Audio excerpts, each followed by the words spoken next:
Okay, quick Tuesday morning. I'm just going to do a market update this morning.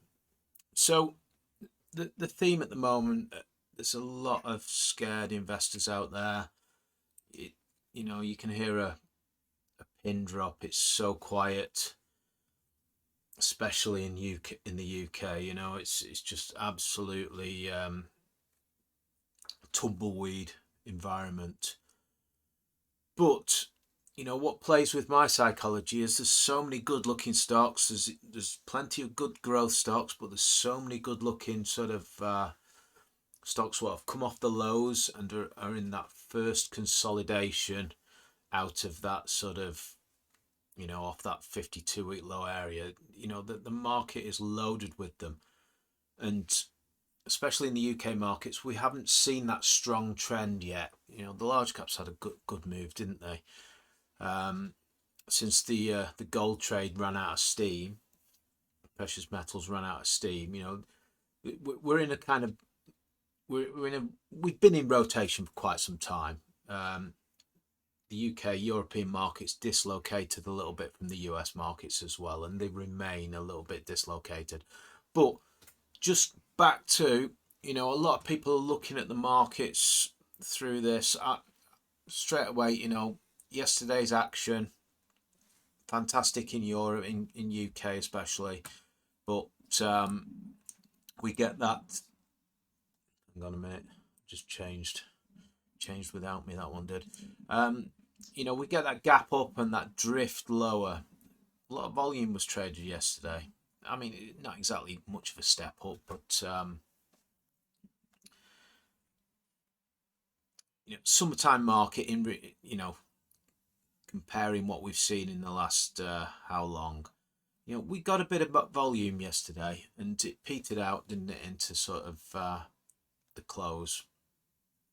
But we, what are the bulls looking for here? Well, we've got back to basics.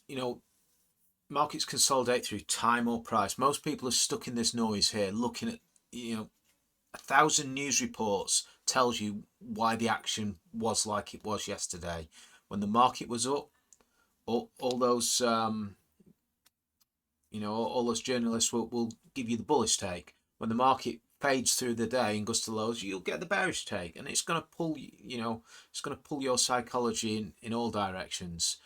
How do you navigate that? Well, first things first, this is the job number one of anyone who's coming to a chart. Just zoom that chart out and say, let's compare the action we've got with what would be volatile action. This is I mean, we don't have to go back very far, really, do we? This is volatility. This is not volatility. This is just very quiet summer market action as these markets grind off this big strong move we had. So we've got very narrow ranges, and we haven't got any volatility. It's pretty low volume though we've seen distribution, and the bulls kind of won yesterday. When I run my end of day screens, I can see that the sectors what was even tech was second in command on the screens, and first in command was, I think it was consumer discretionary. So that kind of tells you something as well, doesn't it? What is actually happening here? Well, we go to the Nasdaq, put the 100 up, that'll do the job. Look at this move we had, straight off the lows, 35% off the lows move, 34 whatever and change. This is consolidation. We've only just come back into the mean trend area, and I've drawn on the S&P fair game, fair game into mean trend. Previous area of resistance becomes support, and we can go at these areas as well on deeper pullbacks. But the first zone of interest for the bulls to is around here. Doesn't we might get an accumulation day tomorrow, or and this market might just take these highs out. But what I'm trying to say is, just the research is we're in a quiet market environment. We're in the summertime, lower volume market environment. We're consolidating after a huge punch higher. The news feeds are going to scare you. They might be right, but when it's an up day, they're going to give you the bullish take. When it's down day, they're going to give you the bearish take. But the job is not to be scared. The job is to have your risk management, your backline, protecting that portfolio sort of in place, building on success. If what you own is working, you might want to roll some more into that, or take your next best idea, and your next best idea only building on success and trailing that risk management behind you as you go.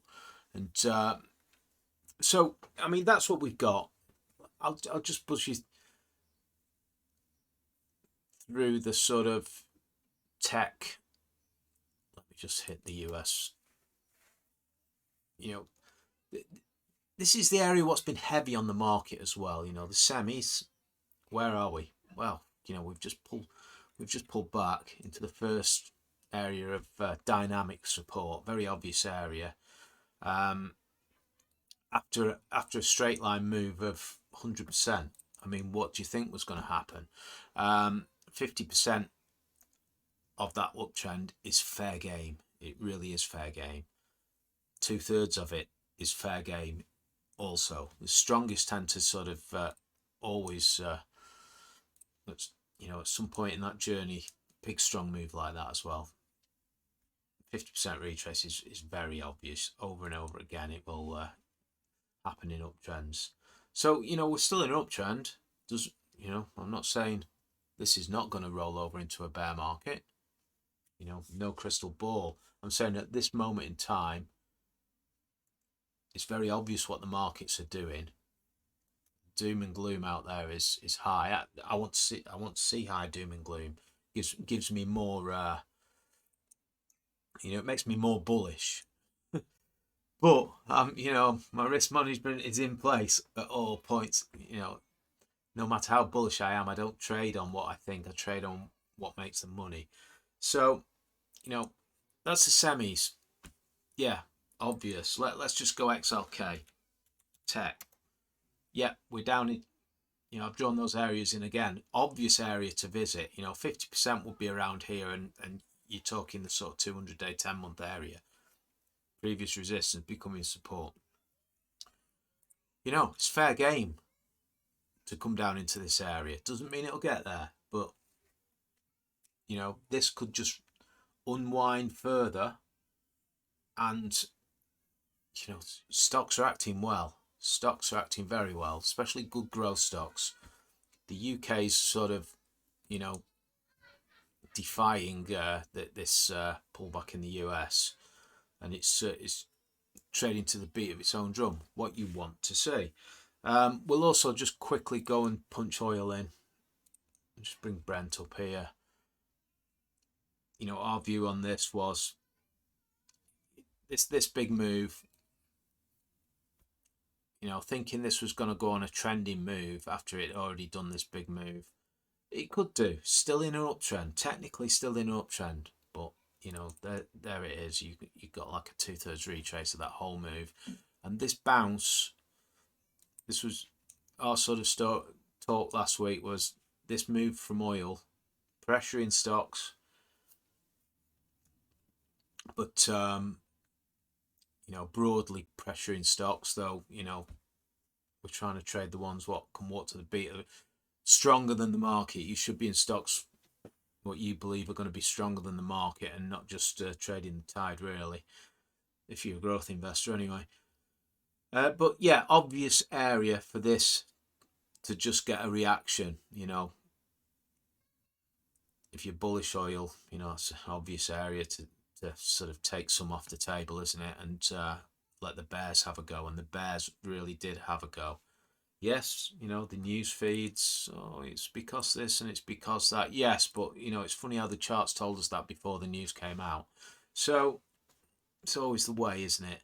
And then we just go to TLT as well. So oil down is good for us, and TLT, I'm already on it. You know, doom and gloom, we're going to hell, all the rest of it.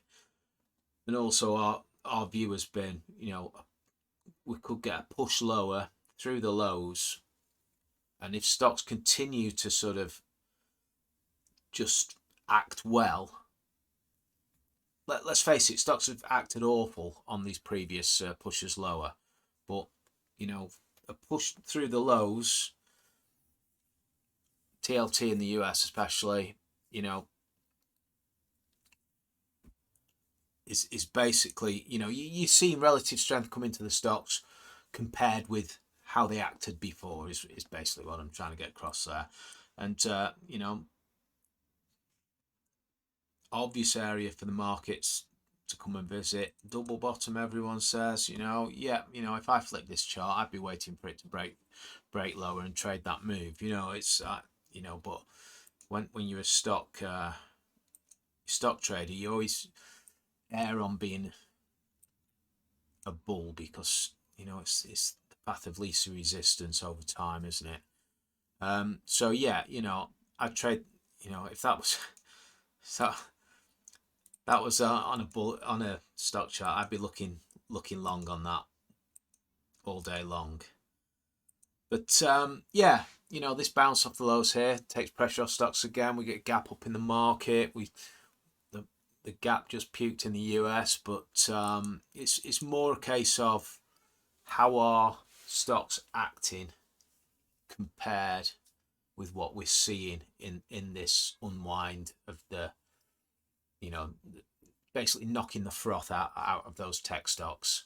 Can the market keep treading water?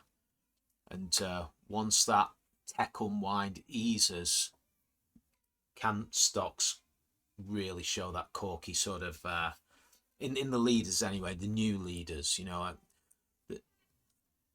always say, you're going to see the standard method of looking for growth stocks will catch all those AI, all those stocks what are doing well because of AI.